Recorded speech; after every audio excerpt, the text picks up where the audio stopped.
Navoiy viloyatining chekka qishloqlaridan birida 17 yoshli Dilnora o'zining og'ir hayot yo'lini erta boshlagan edi.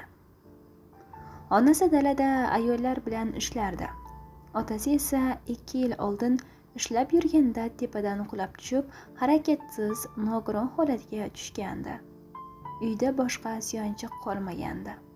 Ikki opasi allaqachon turmushga chiqib ketgan. Har kim o'z tashvishida edi. Dilnora maktabni bitirishga ulgurmay, uyiga ro'zg'or tebratish uchun mehmonxonada ishlay boshladi. Kechalari otasining dardli uflarini eshitib, kunduzlari esa mehnat qilardi. Mehmonlarga xizmat qilardi. Orzulari ko'kka talpingan, lekin oyog'i yerga qattiq yopishgan qiz edi u. Bir kuni uzoqdan telefon bo'ldi.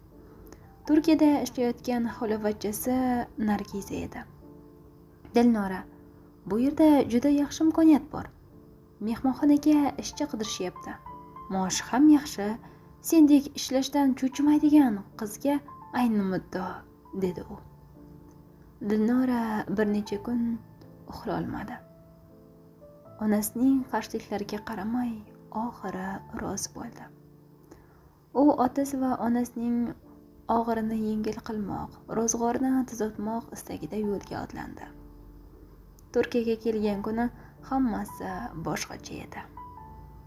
Nargiza uni sovuq ko'z bilan qarshi oldi. Mehmonxona degan joy asli bir uy bo'lib chiqdi.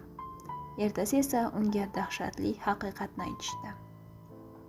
Bu yerda ish degani boshqacha. Erkaklar keladi. Sen xizmat qilasan. Yo bo'lmasa, bu yerdan chiqib ketish yo'q.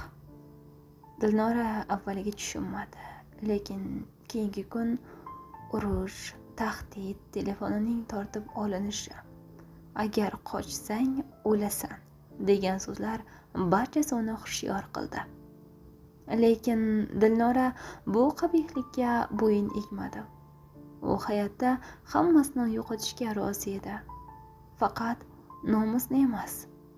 Kechalari derazadan yordam so'ragan ovozi, tanimagan bir ayolning ko'z tushishi va nihoyat militsiyaning bostirib kirishi. Dilnora o'tqarildi. U boshqa qizlar bilan birga maxsus markazga olib ketildi. Uni so'roq qilishdi. Nargiza va bu ishda qatnashganlar qo'lga olindi.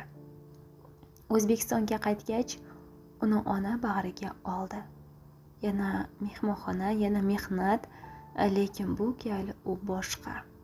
Ko'zda qo'rquv emas, g'urur bor edi. Bir kun maktabiga taklif qilishdi. Qizlar ishonchi loyihasida chiqish qilish uchun. U chiqdi va shunday dedi: Men qiynaldim, aldandim, lekin taslim bo'lmadim. Chunki nomus ayolning oxirgi qal'asidir. Zalda sukut cho'kdi. Keyin esa guldiroz qarsaklar. Nomusli va halol qiz doim o'z chegarasini buzishlarga yo'l qo'ymaydi.